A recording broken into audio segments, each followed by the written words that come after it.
এবার আমি দুইটি প্রশ্ন রেখে যাই। জামাতের এই আবুল কালাম সহ যতগুলো মৌলবী আছে, গণতন্ত্র পূজারী মার্কা, মন্দির পূজারী মার্কা, সবাইকে চ্যালেঞ্জ করে আমি এই দুইটি প্রশ্ন রেখে গেলাম। এই দুইটি প্রশ্নের জবাব দিয়ে যাবা। আমার প্রথম প্রশ্ন, জামাতকে ভোট দিয়ে বিজয় করা মানে যদি ইসলামের বিজয় হয়, তাহলে জামাতকে ভোট না দিয়ে পরাজিত করা মানে কি ইসলামকে পরাজিত করা? নাউজুবিল্লাহ।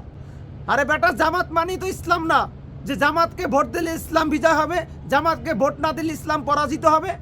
ইসলাম তো ১৫০০ বছর আগেই পরিপূর্ণ হয়ে গিয়েছে, বিজয় হয়ে গিয়েছে। দুই, তোমাদের আর এক প্রার্থী আছে খুলনা ১ আসনের, সম্ভবত কৃষ্ণ নন্দিত দাস নাকি।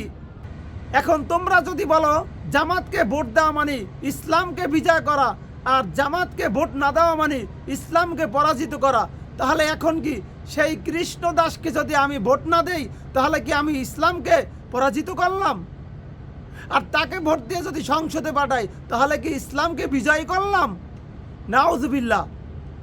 এই জামাতের চেলা চামুন্ডা যতগুলি আছো, সবাইকে প্রশ্ন রেখে গেলাম। এই দুইটি প্রশ্নের উত্তর দিয়ে যাবা সৎ সাহস থাকলে, হিম্মত থাকলে, বাপের বেটা হয়ে থাকলে। আজকে আর কিছু বললাম না। আল্লাহ হাফেজ।